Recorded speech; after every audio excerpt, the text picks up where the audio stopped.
Ma kitab niki niku materi dasare kitab niki Itkon sing kula beton. Napa kitab napa? Itkon karangan Imam Suyuti. Nah, kenapa harus dikenali lebih detail mana yang makiyah madaniyah? Mun kula matur makiyah madaniyah gunanya apa? Kalau turun di Mekah itu potensi mansukhoh napa? Potensi mansukhoh. Kecuali kalam khobar, nggih, kecuali kalam khobar karena yang namanya mansuh itu tidak mungkin terjadi di kalam khobar. Kan nggak mungkin misalnya hari ini saya bilang Zaidun qaimun, Zaid berdiri. Kemudian hari Ahad saya bilang oh tidak berdiri. Karena kalau kalam khobar itu kan kadung terjadi, no? Kadung terjadi. Maka kemungkinannya ya tetap terjadi, wis kadung. Tapi kalau kalam insya atau amar itu bisa direvisi. Misalnya pagi-pagi karena pagi saya bilang, "Cung aku tukono pecel." Karena momennya keliwat, sudah siang, kan bisa saja tak batalkan. Gak cung ganti rawon misalnya. Karena sifatnya perintah apa? Sifatnya perintah. Ada muktadul hal dalam semua perintah. Misalnya Rasulullah karena lemah di Mekah, maka perintahnya itu lakum dinukum waliyadin. Ya sudah agamamu agamaku, agamaku. Agamamu agamamu, agamaku agamaku. Ketika Rasulullah di Madinah itu kuat sekali dan Islam tetap dilecehkan. Tetap dilecehkan, mau dihabisin. Nabi kena khitab disuruh ngelawan. Makanya disebut kital. Kital itu saling perang. Karena kital itu dari masdar musyarakah ya, qatala yuqatilu muqatalatan wa qitalan wa qitalan. Jadi nah itu kan berarti karena muqtadul hal, karena ayatnya bersifat apa? Perintah. Jadi eling-eling ya. Terus yang bisa nasah mansuh itu hanya di surat-surat sing di situ kalamnya insya. Insya itu bisa amar, bisa nopo nahi. Kayak dulu Nabi ketika di Mekah itu malah nggak boleh ngelawan sama orang kafir. Fa'fu anhum wasfah, harus mudah memaafkan. Tapi ketika di Madinah masih dipakai buli-bulian sama orang kafir, mau dijajah, mau dihilangkan eksistensi Islam. Lalu ada ayat turun di surat Haji, udzina lilladzina yuqataluna bi annahum zulimu wa innallaha ala nasrihim laqadir. Mereka yang diperangi. Jadi syaratnya diperangi ya. Mereka yang diperangi, yuqatalun itu diperangi, itu diberi hak melawan. Tapi tentu harus diperangi dulu. Makanya di surat Baqarah istilahnya apa? Qatilul ladzina yuqatilunakum, perangi mereka yang merangi kamu. Ada sebagian ayat redaksinya wa akhrijuhum min haitsu akhrajukum. Boleh kamu mengusir mereka karena mereka mengusir kamu. Jadi ayat-ayat ekstrim tentang perang, tentang kekerasan itu semuanya nunggu kondisi al-mujib lidzalik yang menyebabkan itu. Boleh perang kalau diperangi, boleh ngusir kalau diusir. Jadi kowe nyetak bojo ngenteni dicereweti. Ojo ujuk-ujuk nyentak dhisik ben wedi mumpung rung diamuk. Wis karuan ra ngekeki blonjo esuk-esuk nyentak. Ayo pe ngomong apa? Oh yo sarap dudu wong lanang ngono kudu diobatno. Tapi nek kono wis ngamuk, lah kowe oleh nyerang. Tapi biasanya wis down sih. Biasanya wis diamuk setengah jam wis down. Sak jam setruk wis. Tuh kalau kata Mbah Mun kalau guyon gitu, di bojo cerewet itu baru mari sugih. Tapi santri-santri yang di belakang bilang, "Gak mari sugih, Mbah, mari setruk." Jadi karena ilmu tentang itu nggak cukup. Ilmu ulama mana saja kalau menganalisis perempuan tuh nggak cukup. Jadi pasti banyak khilafnya. Karena itu polanya perempuan tuh nggak jelas, itu nggak bisa dianalisis. Jadi itu ilmu siapa saja bisa. Saya pernah diminta ngaji di Mbah Hamid Bedawi itu, acara hallnya Mbah Hamid. Tapi ya nggak undangan, karena saya memang jarang mau undangan umum. Ini perlu dicatat. Nak sing ben ngundang istibatal ya demen kecewa biasanya. Pokoknya saya itu hanya mau pernah guru sama pernah sepuh. Itu saja sifatnya ada undangan. Saya datang terus karena saya datang terus ditunjuk disuruh ngaji, bukan undangan terus di banner itu. Kayak artis. Keribetan itu. Ya kayak seperti ini aja lah, ngaji sudah ngaji. Perempuan itu satu-satunya makhluk pangeran sing tahu membantah Kanjeng Nabi. Kalau bolak-balik cerita, jadi di Quran ada ayat surat jadi surat Mujadilah, tapi umumnya orang baca apa? Mujadalah. Sebetulnya itu secara nuzulul ayat lebih pas dia namakan Mujadilatun apa? Karena mujadilatun itu isim fa'il pengganti fi'il mudhari' yang di ayat qad sami Allah qaulal lati tujadiluka. Dadi allati ing wong wedok tujadilu kang bantah sapa lati. Nah, pengganti fi'il mudhari' itu di nahwu itu isim fa'il karena zamannya sama. Fi'il mudhari' zamannya hal dan istiqbal, itu penggantinya hanya isim fa'il. Jadi kalau rajulun yadribu bisa diganti ad-daribu, paham ya? Rajulun yansuru boleh diganti nasirun. Berarti kalau hiya tadribu bisa diganti daribatun. Makanya kalau maknanya ya qad sami'a, teman-teman midanget sapa Allahu Allah qaulal lati ing pengucapane wong wedok silelati tujadilu kang bantah sapa lati ka ing sira Muhammad fi zaujiha ing dalam babakan suamine lati. Watastaki lan ngelaporno sapa wong wedok, nglaporno Kanjeng Nabi. Jadi Nabi seumur-umurnya itu hanya dilaporkan oleh perempuan. Nabi lho nih. Ora trimo kiai Nabi itu dilaporno. Jenenge wong wedok menawa trimo bojo enteng. Nabi wae dilaporno. Jenenge wong wedok Nabi wae dilapor. Dilapor ila wahi maring. Terus sempat terjadi debat. Makanya terusannya ayat wallahu yasma'u tahawurakum. Wallahu ta'awu yasma'u krungu sapa Allah. Tahawurakuma ing perdebatan sira loro. Itu perdebatannya Nabi kalian perempuan itu. Muhawarah itu kalau dalam bahasa Arab itu perdebatan. Jadi muhadasa, muhawarah itu maknanya apa? Perdebatan. Makanya kalau orang latihan apa konversasi Inggris itu, conversation Inggris itu disebut apa? Muhawarah apa? Muhawarah. Muhawaratul lughat al-Injlisiyah, muhawaratul lughat al-Arabiyah. Itu debatnya itu wah luar biasa. Sekamane Nabi kudu kalah wae muwara kekasih pangeran som-som wedok. Jadi khaulah itu wahyu. Pokoke ceritane kudu wahyu, gak oleh cerita elek. Khaulah itu wahyu. Mbah Barkhat, mbah Barbiye mulai iku pas sujud. Sing lanang wong Arab. Wong Arab ku gak mangan mendoan, gak mangan tempe. Iso mbok bayangno. Wong Jawa ngono bojone suci tenang ae mangane mendoan. Ambek sego jagung. Dadi ra wong ayu ya biasa wae. Dadi wong Arab ku mangane daging. Terus ning hadis semua asbabun nuzul redaksine fa'ajabatu ajizatuha.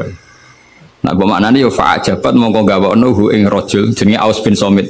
Apa ajizatuha sebab maknane dhewe ajiz. Pokoke pas sujud itu sing gawakno ajizatuha. Itu jorok iki jorok niki. Niki murid kecelakaan. Jadi makna sing bener ra iso, nak makna ngono iso. Dadi uteke wis elek banget. Akhirnya jaluk, sing lanang njaluk. Karena sing wedok lagi sujud, lagi nikmati pangeran ra gelem. Ora gelem terus ngamuk sing lanang. Wong lanang gerjaluk ra dikek iku ya ngamuk iku sekunane kuno. Tapi nek sing mangan menduan ngamuke rapati tenan karena ya tadi jawate mesti rapati tenan. Wis akhirnya ngamuk terus wong Arab iku ngamuk tertinggi iku muni anti alayya kadzuhri ummi, kowe berstatus kayak ibu. Ini makanya pentingnya ngaji tradisi. Berstatus kayak ibu itu di orang Arab itu adalah dzam. Dzam itu satu kesalahan yang harus dikritik. Tapi kalau orang Jawa kan enggak. Makanya kalau saya ditanya, fikih Jawa sama fikih Arab itu beda. Wong Jawa nak muni dek kue koyo ibu, itu maknanya sama-sama ngerawat saya. Makanya saya berpendapat tidak mesti secara fikih dihukumi zihar karena perasaan mengatakan kaya itu beda dengan orang Arab. Kalau orang Arab bilang kamu sudah kayak ibu, maknanya selawas-selawas haram tak keloni, haram tak jima, haram tak kumpuli. Ini perbedaan apa? Kultur Arab Jawa. Maka fikih itu kalau yang sifatnya sosial atau kultural itu memang nggak bisa sama. Itu kan ibarat begini. Orang Jawa itu kalau dicekel jenggote itu kira-kira ngamuk tor kira-kira. Tapi kalau orang Arab itu kehormatan. Saya jajal jenggote kang ngali cekel. Wes diagem murid ra duwe. Subhanallah wong Arab lucu. Berarti padha jenggotene cekel-cekelan wae. Kebayang enggak corong Jawa? Wong Arab ku nak seneng wong, wis sirahe dicekel cek diwambung benggonan. Nanti kula delok ora mentah lho. Lha kula nate kalian Mbah Mun teng Medina. Karena Mbah Mun orang alim alama dan beliau muammar sepuh, ada orang Arab Sumpah nang kalian ya. Yo dicekel terus dibuang nih. Sing wong Jawa gak siap. Kowe enak ya sewante. Sewakal cek terus di. Enggak dicusupun. Wis suruwe Pak wong Arab. Sadate ngono. Cara wong Jawa kan repot. Cara wong Arab itu penghur. Sehingga saking mangkelnya si lelaki tadi bilang anti aliyah ka zuhri ummi, kamu sudah berposisi kayak ibu. Fi hurmatil jima wa fi hurmatil mulamasa wa fi hurmati kata wa kata. Sama-sama haram dikumpul. Setelah itu getun dan waduh bojo ayune ngene kok. Tak zihar itu sama dengan tolak bain. Sing wedok ya getun, sing lanang ya getun. Jika cerita lapor ning Kanjeng Nabi. Sing lanang tok sing lapor. Kata Rasulullah, nah ini menunjukkan betapa perhatiannya Allah pada ketentuan hukum. Kata Rasulullah, hingga detik ini belum ada wahyu, maka ketentuan dihar sama dengan ketentuan yang ada di zaman jahiliyah, yaitu biman zilatid tolak, berstatus kayak apa? Tolak. Ya sudah, jenis wong lanang kan nurut. Mulang, kata Rasulullah, zihar itu kayak tolak. Ya sudah, kita nggak boleh kumpul. Nerima, sing lanang nerima. Sing wedok gak terima, enggak. Aku dhewe sing matur Nabi. Puarani Kanjeng Nabi. Puarani. Ya Rasulullah, apa betul engkau menghukumi zihar kayak tolak? Ya, sampai sekarang begitu. Belum ada ketentuan dari Allah. Wah, ini tidak bisa. Tidak bisa, itu hukum yang enggak benar, tidak bisa. Kenapa dari Nabi? Ngomongnya jorok, jadi wong wedok mulai dhisik jorok. Nabi. Jenengan roh bojo kula. Ya ngerti dari Nabi, ya ngerti. Akala syababi wa afna umri wa nasartu lahu batni, terus ayat hatta idza akala syababi, terus ngomong terus enak wae sakniki dihukumi tolak, kula riyen wayu kinyis-kinyis, sakniki wis rapati ayu mergo wis tuwa, anak kula kathah, cara hukum tolak zaman kula ayu ora masalah dipegat, kula golek bojo jek gampang, tapi aku saiki wis tuwa meskipun isih ayu, tapi meskipun isih ayu. Jenengan ngertos wong lanang anak kula nak dirumat bojo kula mesti terlantar, mesti katut babon. Jeneng wong lanang duda iku mesti katut babon. Nak tarumat kula anak kula kelaparan, wong kula rondo wong wedok. Jadi gak bener hukum tolak. Dikaji malih. Nabi lho dikono iku Nabi. Nabi ya tapi hukumnya sementara ngono. Aku iku nabi ngenteni wahyu. Wis pokoke ngono. Pokoke ampun putusno tolak riyen. Tak tinggal mulai saat ini, pikir-pikir ya, mulai. Ini wong wedok. Sekondang tenan kawan. Mulane ning sorane ora ana surat rijal, ana surat apa? Jadi juara kawan. Mulai. Tapi itu justru ngetokno nak Rasulullah iku nabi. Jadi barang sing kowe ra seneng iku kadang dadi dalailul ijaz. Dalil mukjizati Quran, dalil kenabiannya Kanjeng Muhammad sallallahu alaihi wasallam. Itu enggak ada yang dengar debatnya Nabi dan Khawlah, namanya Khawlah. Perempuan ini namanya siapa? Khawlah. Aisyah itu di kamar itu enggak pati dengar. Kok mau alamat-alamat ono wedok nglabrak Kanjeng Nabi ngono tok kenangan Aisyah. Sopo wani nglabrak? Terus bakas sopo terus enggak pati detail. Sayyidah Aisyah itu dengar enggak pati detail. Singkat cerita, pas perempuan itu terang-terangan. Ini tak ijazah wong wedok-wedok sing judes. Nek wis judes menisan dadi wali, pasti didengar Allah. Mulai nang kamar itu terus salat. Kan mau wis suci bakasane. Tapi iki salat tenan, mau nggo salat bar suci iki salat tenan. Salat tenan. Allahu Akbar. Gusti, niki wonten hukum yang sangat merugikan saya. Tolong jenengan sebagai Tuhan, Nabi ini jenengan kandhani hukum niku. Hukum niku kan ngerubah. Piye? Pangeran. Iku apike watas taki ilang. Lah perempuan saiki nak judes mbek sing lanang gak barokah. Mergo kondo mboke kondo dulure. Lah iki sing ra bener. Dhisik ora, tapi watas taki ilang. Jadi gak lapor sopo-sopo, lapor pangeran. Ya Allah, hukum ini tidak fair, itu merugikan saya. Tolong Nabi ini jenengan kandhani, kayak wahyu terkini. Nah hukum itu tidak seperti itu. Bon Gusti, jenengan harus mendengar saya. Lah pangeran itu, terus pangeran nurono ayat tu wallahu yasma'u tahawurakuma. Malah dimulai ayat qad sami Allah. Allah benar-benar mendengar. Jadi wong itu nek ngomel. Pangeran wae ngrespon. Pangeran wae ngrespon.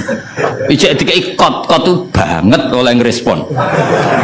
Jadi ngomongan aku bojomu ngamuk iku mbok respon niru pangeran. Nah pangeran betah wong la tadurruhu maksiatun wala tanfa'uhu ta'atun. Pangeran orang ngomel kan tenang wae, ora bakal kena madharate. Tapi nek kowe bertahan, iso kena ompreng.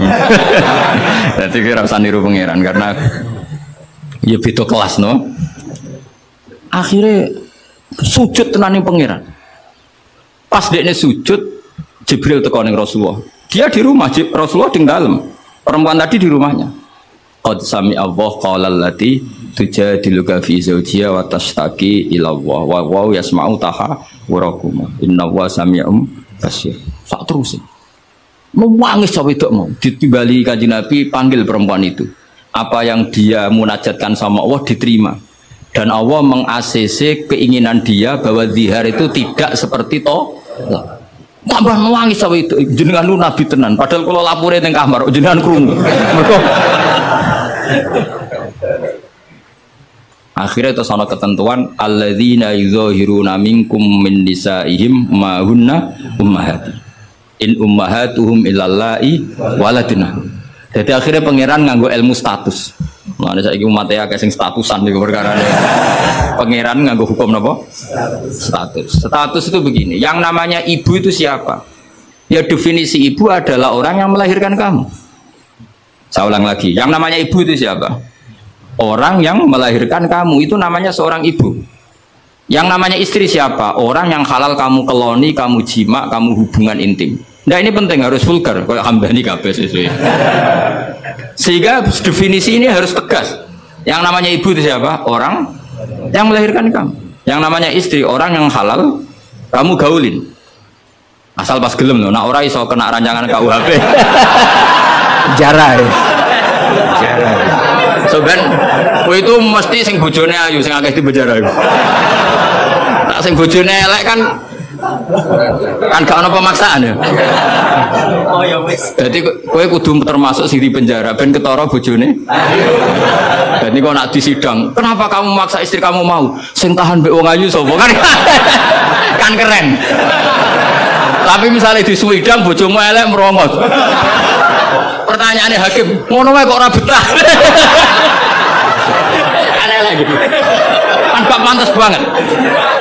Wisen lho, cara sidang ngono. Bojone wae elek. Bareng disidang. Ora ngono mesti pertanyaan, wong ngono kok ora kuat ngempet kan ngono.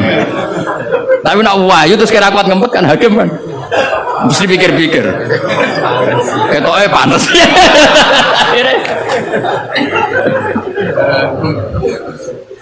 Tapi tak ulang lagi ya, ini fikih ya. Yang namanya apa? Ibu itu in ummahatuhum illallai waladina. Mulane kan aji Quran sing tahqiq. Yang namanya ibu ya orang yang melahirkan kamu. Yang namanya istri adalah orang yang boleh kamu hubungan intim. Sehingga status ibu tidak bisa diistrikan, status istri tidak bisa diibukan. Maka karena ini penstatusan yang salah, saya ulang lagi, ini penstatusan yang salah, maka nggak perlu punya efek. Efeknya hanya dari segi sanksi kafaroh, bukan merubah status hukum. Ini hati-hati, awas kena salah, merokok kena sekali.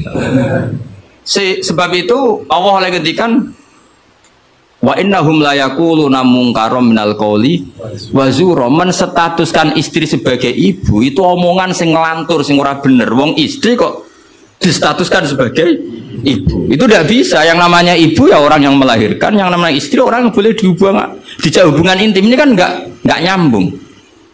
Enggak darani misalnya Hamdani semuanya ini Gus Baik ku muridku, yo stres wong ngomong ngene. Karena menstatuskan sesuatu yang nggak bener. Paham ya? Misalnya kue turunan Tunggul Ametung terus ngerasa oleh mulia timbang Habib kan ra bener wong untuk Tunggul Ametung kok apa saingan nasab untuk Rasulullah kan wis ora bener. Sesuatu yang nggak bener itu nggak perlu didengarkan. Maka hukumnya apa? Ya ibu tetap ibu, istri tetap istri. Soal nanti karena kesalahan ngomong hanya disuruh bayar kafarah. Tidak otomatis istri berstatus kayak ibu yang haram dikumpuli selawase lawas. Itu hebatnya Quran. Jadi omongan salah itu nggak perlu didengar. Mulane nek ana mubalek atau ustad, saya ini punya otoritas untuk fatwa ngajine ning ndi. Wong sorop ora iso wae fatwa iku piye. Mondoke iku ning ndi? Zaman mondok ora tau munggah bareng dadi kiai kok mletene ra karuan. Ngono iku kudu ditakono kanca sak kelase. Iku ngerpek ta ora terus kan. Nek ra mlete dibarno, tapi nek mlete kudu dielingno. Utawa golekno gurune. Oh, nak sekolah ngadeg terus ora tau. Karena Allah itu tidak ingin ya agama dibuat main-main. Agama itu jelas, aturan mainnya jelas. Jadi makanya in ummahatuhum illallai waladunahum. Yang namanya ibu ya perempuan yang melahirkan. Sehingga jelas, aturan mainnya jelas. Semenjak itu Nabi mencabut tradisi jahiliyah yang menstatuskan dihar sama dengan tolak. Paham ya? Jadi hidup itu harus jelas. Sama seperti Quran juga gitu. Quran itu sakral, nggak mungkin salah. Kalau ada salah, berarti salah penafsirnya, salah penerjemahnya. Quran tetap terbebas dari kesalahan itu semua. Karena Quran itu sakral. Misalnya orang ngomong kiamat itu berdasar hitungannya Quran, itu tahun 2012. Nyatanya gimana rasido? Ya. Sampai kulo sering tak SMS, konco-konco kulo sing kiai. Gus ngenteni kiamat teng pundi. Terus nang kene lho nang omahku mek ngopi ya. Ya meto. Ngono sing wedi yo akeh perkarane apa ngono apa? Kiamat 2012. Nah, rencana aku ben sesuk.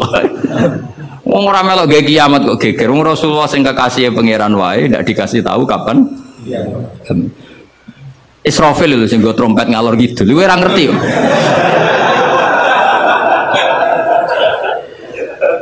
Padahal dia ini kepengen nang kiamat ben tugasnya selesai.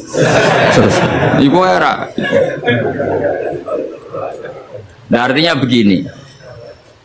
Barokahnya para mufassir, para peneliti Quran. Itu nggak mungkin tafsir yang diutarakan ulama itu nggak detail, itu nggak mungkin. Karena ya ini bandingannya.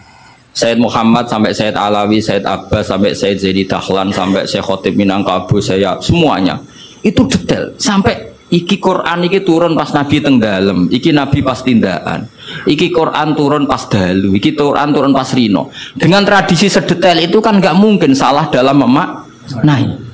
Ora koyo kowe, ini Quran ono kok ayat piro mbok lali pokoke ono. Lha ngono kok dadi mufassir kuwi. Juga lihat bantah-bantahan Basul Masail. Pokoke ono kitabe. Lha yo kitab apa? Jenenge wae lho lali. Kok halamane jenenge wae.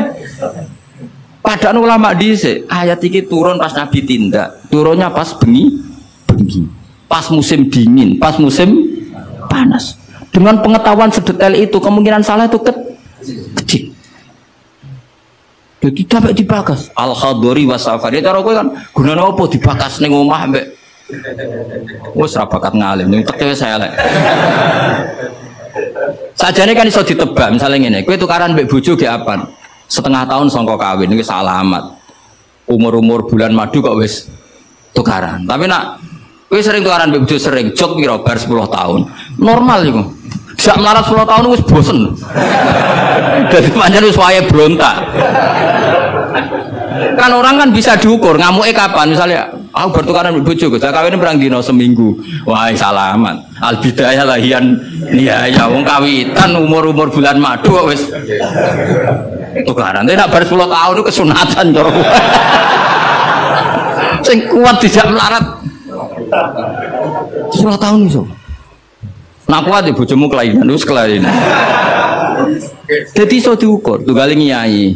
Nyai semangat. Iku mesti nyai pertama setahun 2 tahun. Iku wis suwi mesti biasa. Perkara wis bosen, semua keinginannya agak kesampaian. Pas latihan kiai kan bayangno masyarakat nurut kabeh, ngaji kabeh. Bareng puluhan tahun masyarakat tetap biasa-biasa wae. Sesuai kan style kendo. Jebule padha wae. Nek semangat pertama mesti semangat. Nah takon imam masjid itu semangatnya mau pirang bulan. Buang dan istiqomah jamaah, jebule reaksinya tetap soft awal, tambah istiqomah tetap aja soft awal, malah kadang merotoli. Sesuai mesti mikir, tak rewangi ini yo. reaksi publik ya pancet, sesuai mengendorkan diri. Akhirnya gawe wakil. Ya wakil sesuai mulai dimami santri ya sesuai santai. Iku yang bener, mulai bener ya itu. Mereka tambah semangat mesti tambah kecewa, orang kok tambah. Makanya itu uniknya Quran. Ketika Rasulullah terlalu semangat, itu malah mbek pangeran didawi la'allaka bakhiun nafsak. Muhammad, kowe aja terlalu iku menggebu-gebu oleh dakwah. Mergo untuk iman ora iku urusanku. Sementing kowe dakwah standar wae. Aja sampai bakhiun nafsak rusak awakmu dewi. Tapi nak kanggo kiai pemula enggak baik niru saya. Saya itu terlalu rileks. Kiai pemula kiai jan semangat ben duwe status mau. Nah, kula kan statusnya saman lah. Semangat terus mon aman lah pokoknya. Jadi akhirnya pangeran sakit begini Nabi karena terlalu apa? Tapi itu justru nunjukno Rasulullah betapa sangat mencintai umatnya. Beliau tersiksa kalau orang tidak dapat hidayah. Sampai la'allaka bakhiun nafsak, sampai kata mufassir muhlikun nafsak. Nabi hampir tarodda anil jibal. Sampai pernah berencana cuek lah. Terus sampai Allah dikandani, sudahlah masalah hidayah itu saya.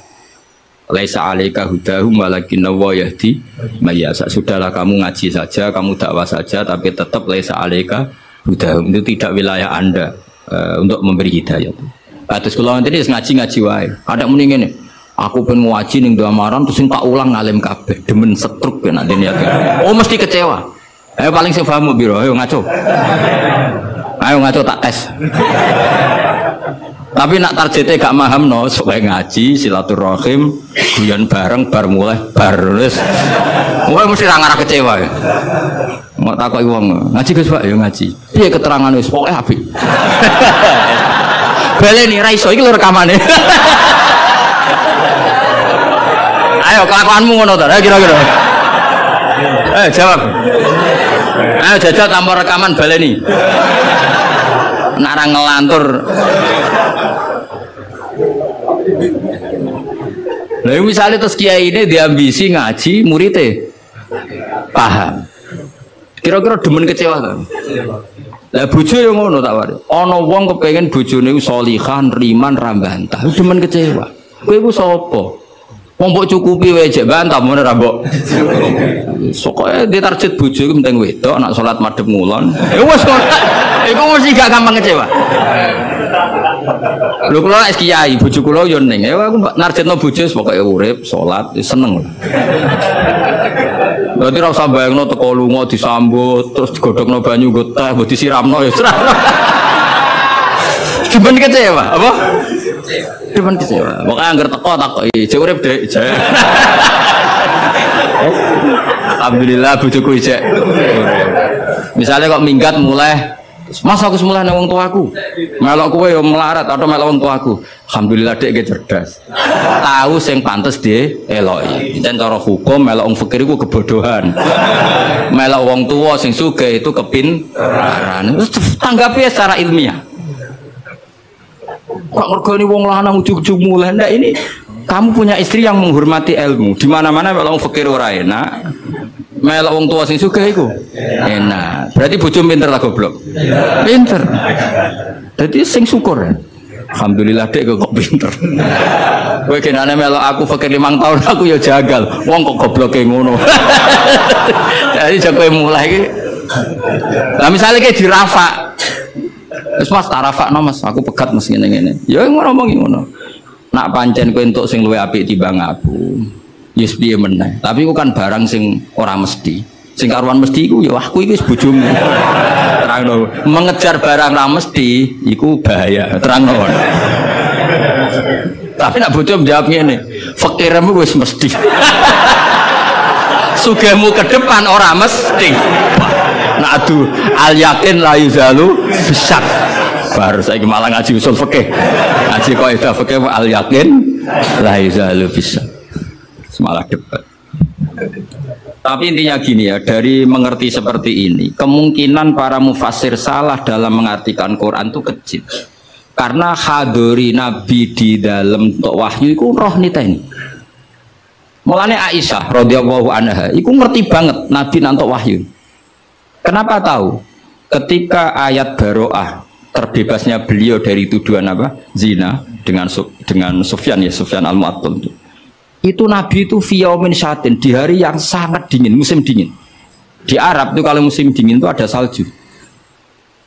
Umumnya wong musim dingin kan buatan keringetan Kang Ali. Umumnya wong musim dingin buatan apa? Keringetan karena musim dingin.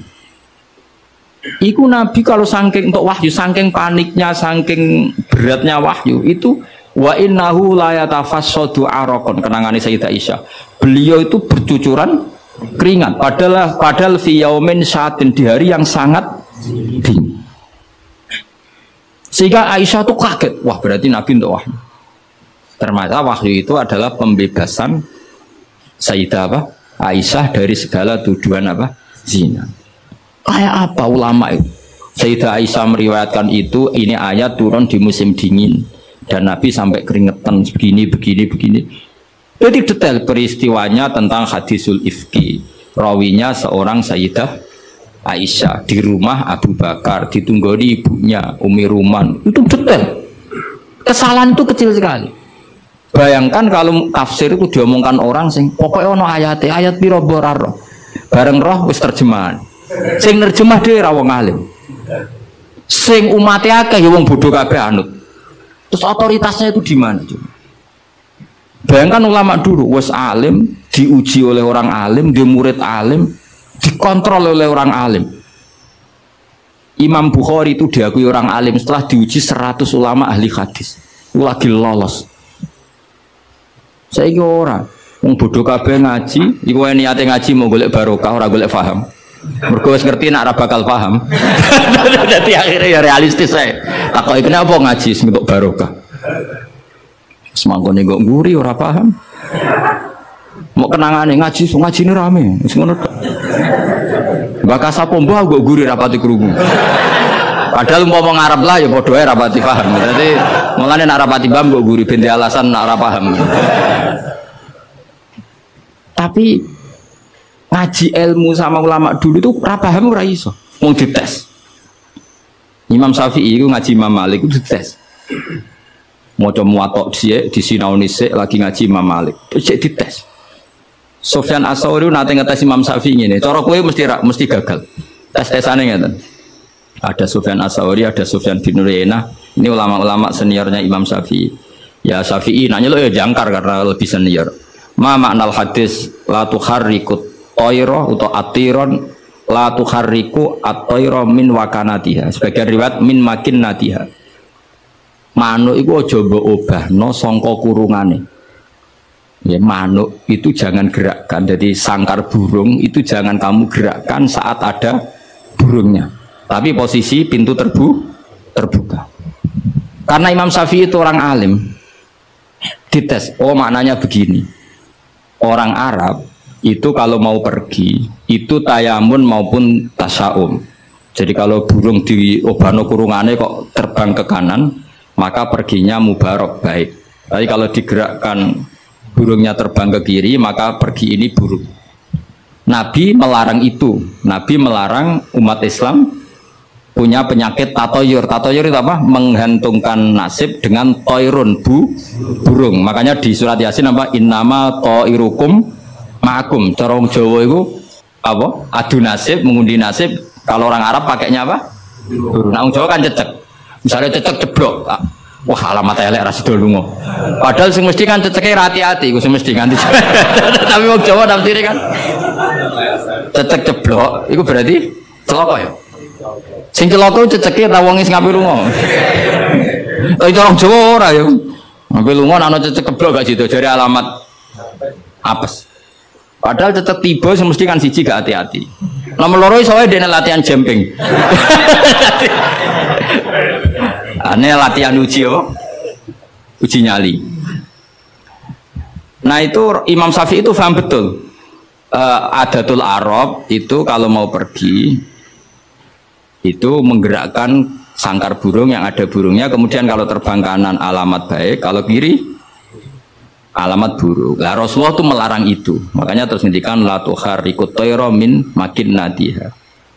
Akhirnya terus kata Sufyan bin Uyainah, ya Aba Abdillah, qad analaka antuftiya, kamu sekarang berhak fatwa karena sudah alim. Cara sing ditakoki kowe, aja geman ya manuk mbok obah-obahno. Kurang pegawean tas putih. Karena uteke wis ora sambung. Lah ya cung aja geman manuk ning kurungan mbok obah-obahno. Mesti jawab sampean, kurang pegawean tapi kok manuk apa? Tapi Imam Syafi'i tahu betul maknanya adalah apa? Rasulullah tidak ingin orang menggantungkan nasib dengan pergerakan tubuh. Dan itu adatnya orang Arab dulu-dulu. Makanya no inna tatoyarna. Jadi tatoyur itu maknanya apa? Menggantungkan nasib dengan melihat arah terbangnya apa? Burung. Mulanya diarani toir. Toir itu dari kata toirun, apa? Burung yang terbang. Kalau terus nang. Jadi kalau sampean tanya kenapa ini dipelajari Khadori, Safari, Laili, Nahari, Saifi, Sitai dengan otoritas seperti itu maka kemungkinan ulama salah itu kecil karena detail. Jadi misalnya gini, Rasulullah itu suka dahar daging. Ya sudah, kita tafsirkan hanya ada momen di mana Rasulullah itu suka dahar daging. Rasulullah itu sering lapar, ya maksudnya ada momen yang Nabi itu milih lapar. Rasulullah itu suka dahar, ya ada momen yang Nabi itu suka dahar. Tanpa itu nanti makna hadis itu kacau semua. Apa? Kacau semua. Karena makna hadis itu otoritasnya itu terserah kita. Maksudnya terserah kita gimana? Misalnya begini, awas rungono, awas sekali salah setengah kafir. Maksudnya kafir swasta, bukan kafir tanah. Nggak, coba misalnya begini, enggak ini saya bedai. Wis akang alillah alhamdulillah. Ittaqu waha, kena makna nih coba. Enggak jawab saja. Ittaqu wadiya sira kabeh. Takutlah sama Allah. Dengan cara apa coba? Wah, aku mbek Allah wedi terus kabeh melayu menghindari Allah. Tapi lafadz yang sama dipakai ittaqun nisa, takutlah sama perempuan. Sama istri serius, wis takut ora usah dikongkon wis takut. Ada lagi misalnya nyon sewu ittaqul hayyah, kamu takutlah ular. Ittaqul faqra, takutlah sama kefikiran. Sama-sama kalimatnya takut, tapi tetap proporsional sesuai makna yang terkait. Ittaqullaha bitaat, takwalah Allah dengan melakukan taat. Justru takwa kepada Allah itu kita harus menuju Allah. Ya saya ulang lagi ya. Takwa kepada Allah itu justru harus menuju Allah. Lafadz itu akan proporsional sesuai konteksnya. Dan ini para pendengar harus tahu. Misalnya saya ulang lagi ya. Ittaqullaha, takutlah kepada Allah. Apa artinya kita menghindari Allah? Kalau kamu takut ular, takut perempuan cantik, kena fitnahnya harus menghindar. Kalau takut Allah, kalau menghindar kan malah salah. Makanya di Quran ada ayat gimana? Wa dzannu alla malja'a minallahi illa ilaih. Ada 3 sahabat yang melakukan kesalahan, yaitu takhalluf anil jihad. Beliau terlambat mengikuti perang Tabuk. Singkat cerita dineng Kanjeng Nabi sampai 50 hari. Semua sahabat diperintahkan Nabi jangan omongi dia. Hujron dineng. Sehingga ketika dineng itu mereka sudah selesai hidupnya. Ini disebut wa alas salasatil ladzina khulifu hatta idza daqat alaihimul ardu bima rahubat wa dhannu, saat terusnya itu sampai wa dhannu alla malja'a minallah illa illah. Ketika dineng Nabi, dineng sahabat, wah entek uripku. Bareng ngrasa entek uripe terus beliau iktikaf di masjid, bahkan menyancangkan diri, mengikatkan diri di tiang masjid. Dan dia berjanji semua hartanya diamalkan, semua hidupnya diibadahkan. Dan dia mengira sudahlah saya tidak bisa lari dari Allah kecuali menuju Allah itu sendiri. Jadi unik kan, takut Allah itu artinya apa? Justru harus mendekat. Kamu takut kiai, semua kiai kita hormati. Kita hormat sama Mbak Arwani, Mbah Mun, hormat sama Mbah Hasyim Asy'ari. Tapi hormat kita, takut kita malah kalau ada kiai ngaji kita mendekat. Tapi kalau takut ular kubra harus lari. Nah, sama-sama kalimatnya takut. Nah, bayangkan kalau makna di Quran seperti ini tidak oleh ahlinya, betapa salahnya. Sama-sama kalimatnya takut. Nah, tapi dengan banyak pengetahuan yang musalsalila Rasulullah SAW, kita tahu proporsi ittaqun nisa kayak apa, ittaqullah kayak apa, ittaqul hayyah kayak apa.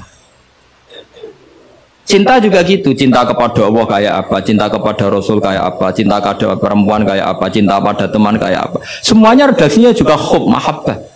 Tapi orang akan proporsional.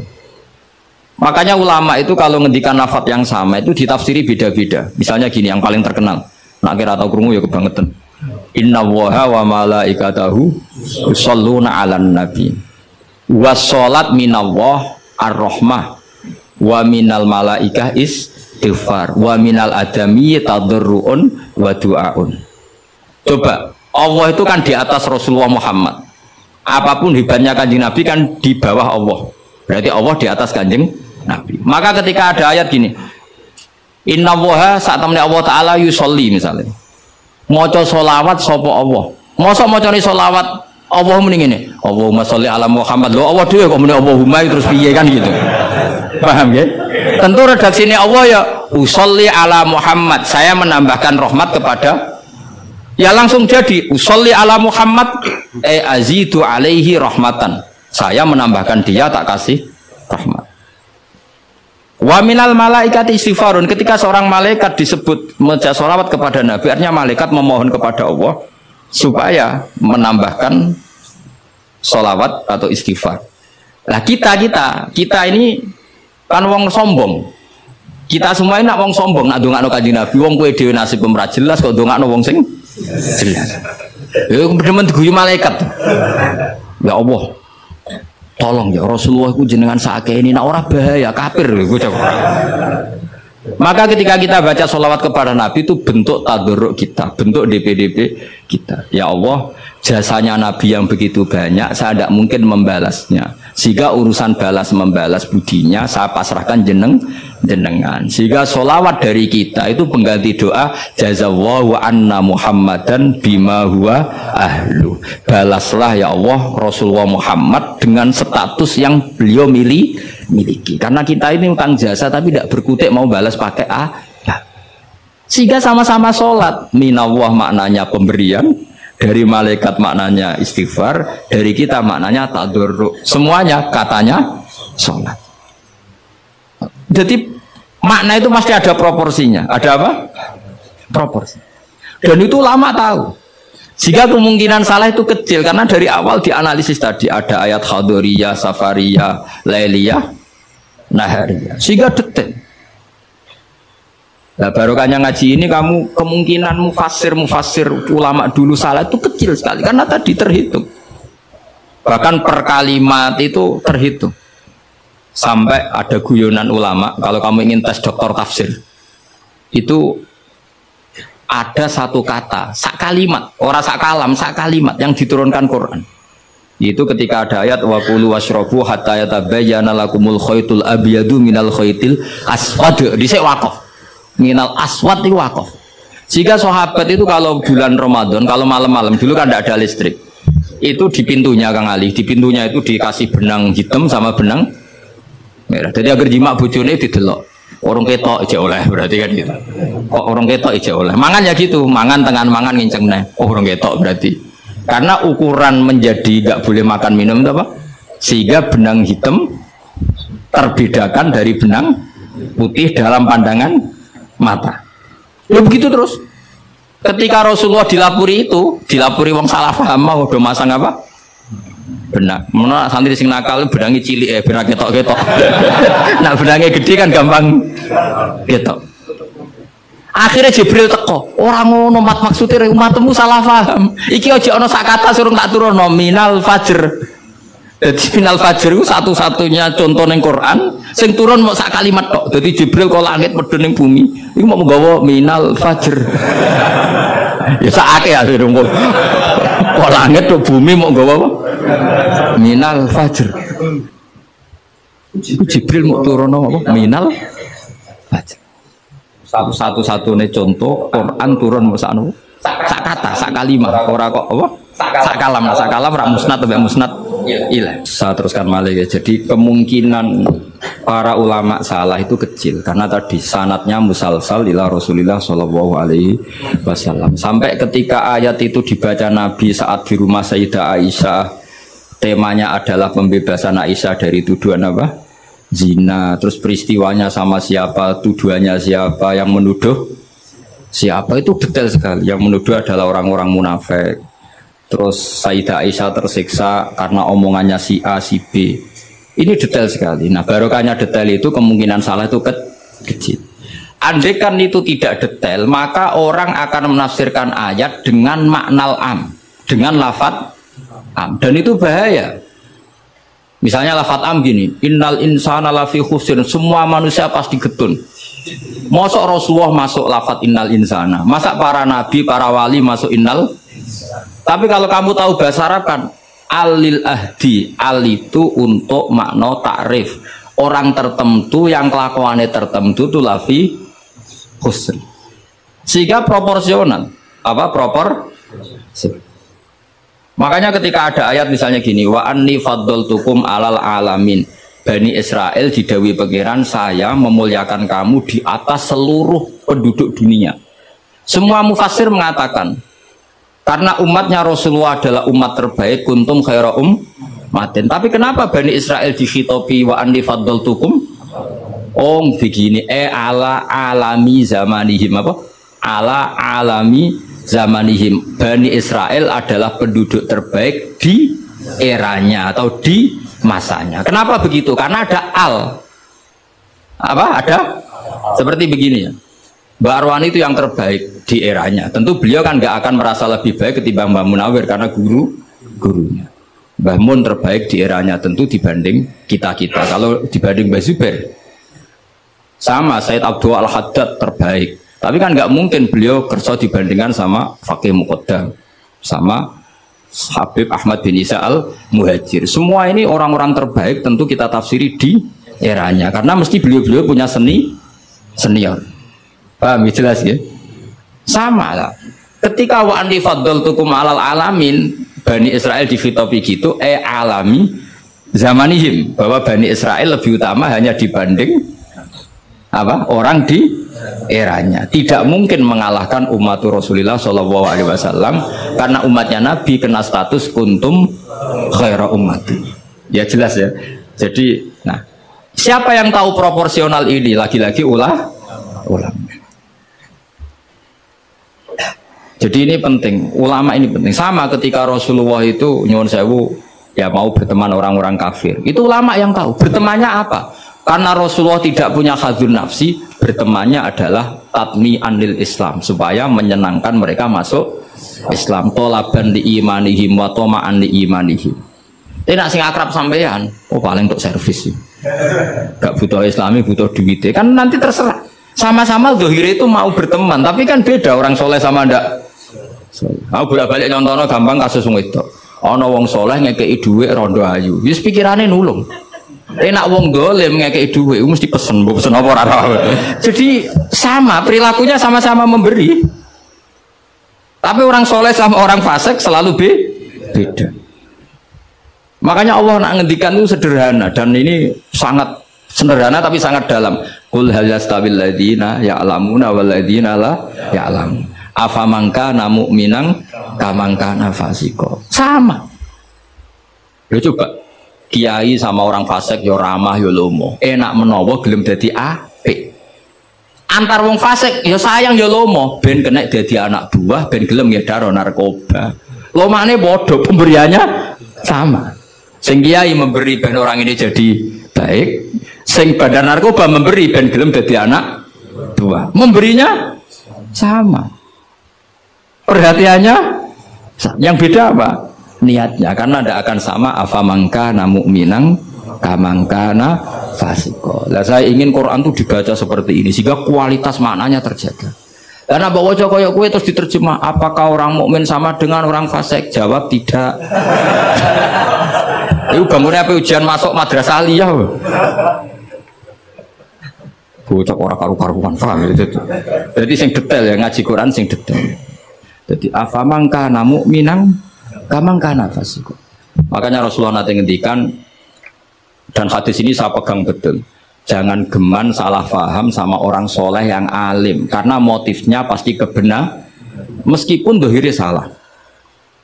Terus Nabi ceritakan habrun min ahbari Bani Israel, dulu itu ada orang alim dari Bani Israel, itu orang soleh sekali, alim sekali, tapi ketika beliau sedekah itu dikasihkan sama maling.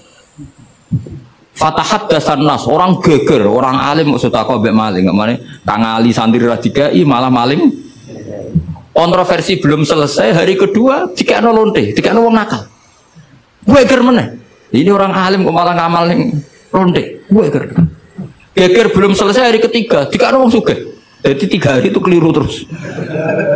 Tapi beliau orang alim, orang ini dipuji Nabi. Kata beliau begini, wong nganti dadi lonte, kok kepen golek duit. Jadi wingi ku tak kei, nduk kowe Pak dadi lonte golek duit iki tak kei tapi ora usah dadi lonte. Fala Allah antas taifa, saya memberi itu supaya dia enggak jadi nakal. Beda enggak ambek wong fasik sing ngekei duit. Ayo beda to ora? Terus yo pesantren. Terus copet itu dikasih, ditanya. Kenapa kamu ngasih copet? Lah ya copet nganti nyopet golek duit. Cung ora usah nyopet yo dina iki tak kei. Biasane sedina untuk piro cung misale? Ya 500.000 wis kei 500.000 ora usah nyopet. Artinya apa? Sama-sama bentuknya itu ngasih, tapi motivasinya B.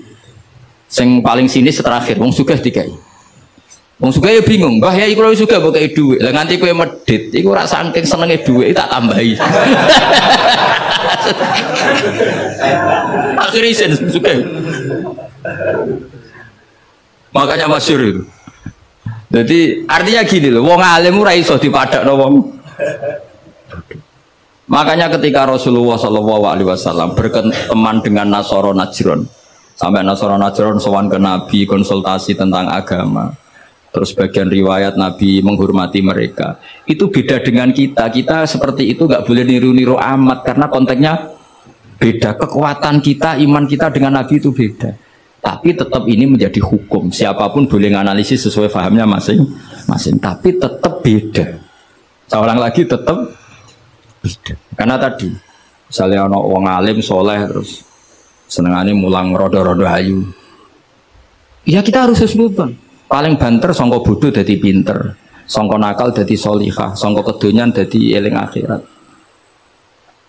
Ya motif utamanya seperti itu. Senajan kok akhirnya kecoba hamdani itu sono diwayo. Ya tetap halal kan diwayo. Tapi kan motivasi utamanya itu bahwa para janda ini harus lebih baik. Makanya nenggone dibak nih manakib, nenggone dibak berjanji wayamsi ma'al armalati. Di antara sifatnya Nabi itu mau mengajarkan beberapa janda. Karena mereka kasihan. Tapi nak simulang sampeyan, simulang hamdani, sing khusnudan ku sapa? Khusnudan kebodohan. Karena terus eling dene sing ayu iki, sing elek iki. Dadi ora penting iku paham ta ora, sing penting dene apal apa? Itu kan ngeri betul.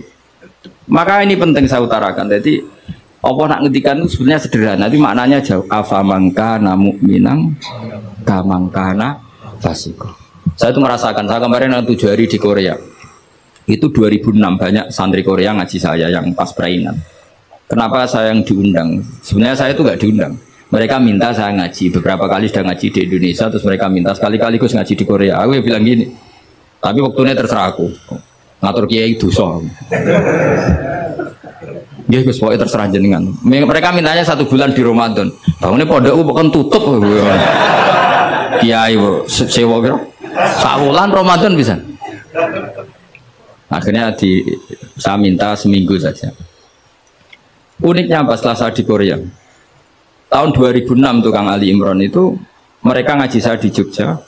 Delalah saya pas nerangkan ayat ya ayyuhalladzina amanu alaikum anfusakum la yadurrukum man dhalla idza tadaitum. Wahai orang-orang yang beriman, jaga diri kamu secara baik-baik. Setelah kamu menjaga kebaikan kamu, setelah kamu menjaga iman kamu, setelah kamu menjaga konsisten istiqomah kamu, la yadurrukum man dhalla idza tadaitum. Orang sekeliling kamu sesat enggak masalah. Kamu hidup di Jakarta enggak masalah, di Hong Kong enggak masalah, di Thailand enggak masalah. Yang penting kesehatan kamu terjaga. Itu mereka terinspirasi. Itu satu-satunya ayat Gus yang menjadi kita nyaman hidup di Korea. Ustadz-ustadz di sana merasa nyaman. Enggak apa-apa kita dikepung orang ateis, dikepung orang macam-macam. La yadurrukum man dhalla idza tadaitum. Akhirnya dikenang. Nasihat saya itu dikenang. Akhirnya mereka sepakat ngundang saya semua guru-guru, terus saya ijazah itu. Ya sudah, Korea itu bumi ateis, bumi di sini tuh nangis semua karena lama nggak dipakai sujud. Padahal lakal hamdu mil'us samawati wa mil'ul ardi, bahwa memuji Allah itu harus memenuhi langit dan memenuhi bumi. Nanti kalau orang Korea nggak ada orang Indonesia, bumi ada sing lodang. Jadi didelok malaikat kok dhuwur, ini kok lodang karena nggak ada yang sujud. Tapi baru kayak dikepung TKI 49.000 dan itu separuh lebih sholat. Sholatnya keren pisan, kadang ning Thailand, kadang ning gone. Karena kalau pas kerja itu waktu sholat disamakan waktu jeda 5 menit ke kamar mandi. Jadi rata-rata sholatnya itu pas di kamar mandi. Lucunya kalau mereka sedang baik nawani gini, apa tak belikan patung juga? Karena pernah ada orang TKI di sholat itu diincengin ngisor.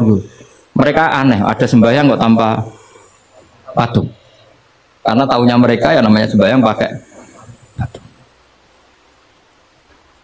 Jadi betapa mereka nggak kenal sekali sama Islam. Dan itu pertama kenal barokahnya orang-orang Indonesia. 49.000. Nah sekarang udah bikin masjid, udah apa, terus ada yang ngontrak masjid. Jadi masjid itu unik. Kadang lantai 1 gereja, lantai 2 bar, lantai 3 masjid. Jadi saya pernah ngaji beb itu mau ke masjid ngelewati gereja dulu. Jadi masjid gambarnya salib. Karena yang di bawah itu gereja. Lewat situ. Lantai 2 bar. Bar itu lantai 3 masjid. Kadang balikannya masjid dulu bar. Jadi ya nguji iman betul. Teman saya ada yang cerita, saya pernah Gus mau ke masjid, lantai 2 bar sudah tak masuk setengah. Ke masjid apa di sini aja ya?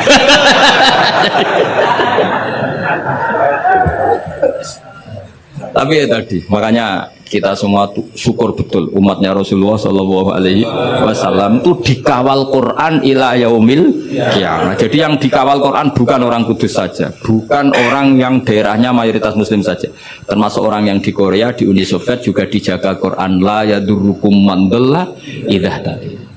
Saya punya dokumennya ya, orang-orang Rusia Kang Ali ketika Uni Soviet itu mengkooptasi 100 tahun.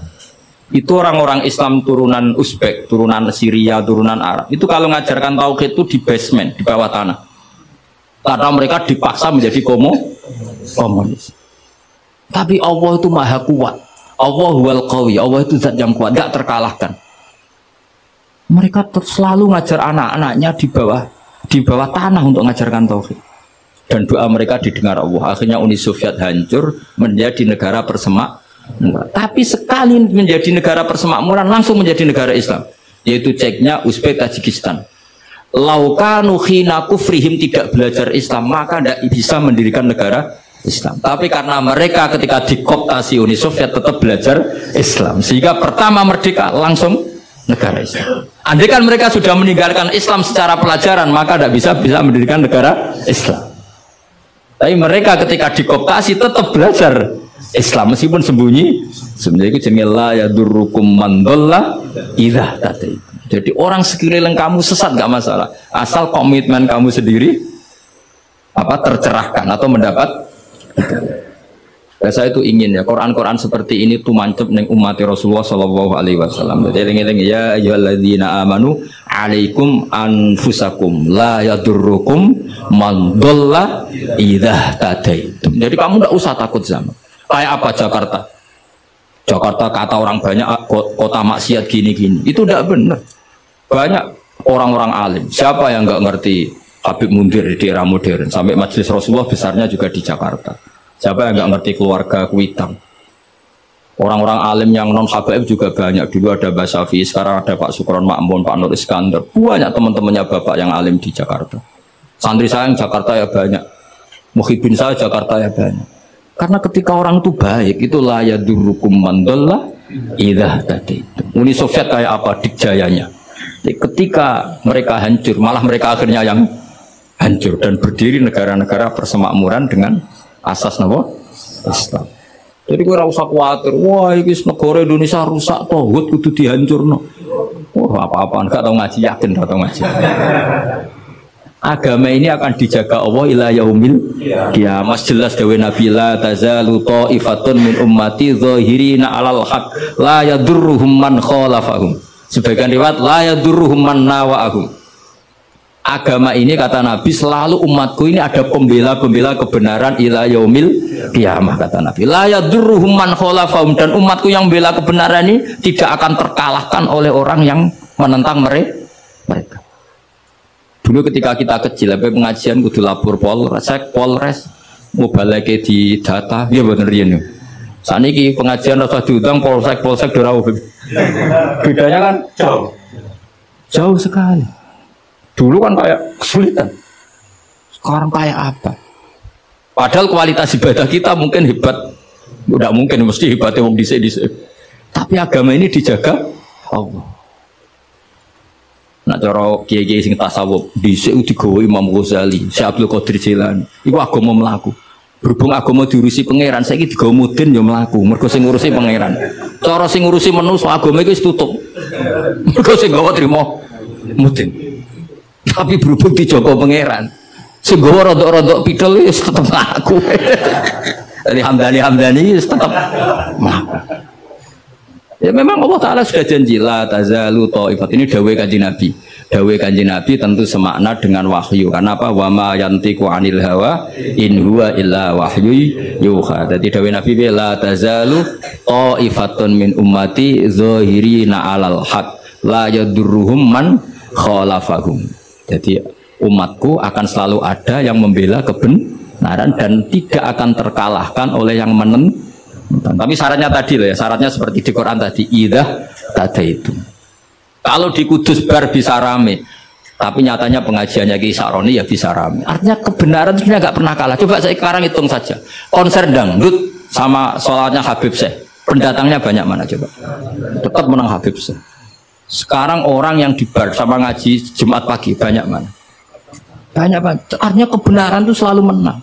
Lah repotnya kadang sih kebenaran itu hitung-hitungan. Tak ada wangi ini untuk opo, itu mulai masalah. Kalau yang bawa saja sudah ada ikhlas itu mulai. Asal yang bawa ikhlas, insya Allah tetap menang. Gitu. Bang tuh paham ya, orang saya tersinggung ya, biasa wae saya. Jadi artinya Allah menunjukkan kebenaran kan sesuatu yang nggak menarik itu sebetulnya. Kok menarik biar dong kiai ini wis lanang, jenggoten, brewoken, anak dulu artis kan karuan, sing disawang ayu. Lagi misalnya Khadrowan sing Hamdani Ali wis delok ngaji gini guri delok Hamdani untuk apa ya. Tapi yang menarik wae. Ya coba Vatikan, saya punya teman itu pernah main di Vatikan. Itu kan menarik, ada gondola, orang Eropa itu cantik-cantik, cekatoan cekak. Wajar lah kalau menarik. Tapi masih kalah dengan Ka'bah. Ka'bah wis kotak, pinggire wong brewok jobahan. Tapi wong mukjizat. Kuwi ku wong ya wedan tenan mara Ka'bah. Edan seneng banget, ora edan basa Jawa, basa Arab. Cara wong Jawa nak darani seneng banget itu basa apa? Coba. Justru itu ketok mukjizate Ka'bah. Lah iya kalau orang ke Vatikan kan menarik, wajar kan akeh wong ayu, terus sungainya indah.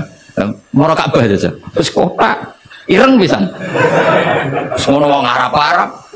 Wotok-wotok kadang dituakoi. Wah, tapi wong Ka'bah iku keramat. Daya tariknya ya luar. Lu umpama nuruti teori sosial, Ka'bah itu menarik enggak? Coba sampeyan jawab. Justru iku keramate. Kiai yang ngono wis watuk nak mulang ra enak. Wadang mulang saking sepuhe sidang itu. Tapi sing ngaji yo wae. Ana canom wis jaga penampilan, jaga image, berhubung niate rapati ikhlas. Lah wong yo ora seneng. Jaga wong itu. Dadi pancen agama iku mesti iso jaga agama mau ikhlas tok mun nang andel kula. Karena wa ma umiru illa liya'budu wa mukhlishina lahuddin. Jadi agama ini hanya bisa dijaga oleh apa? Ikhlas. Assalamualaikum warahmatullahi wabarakatuh.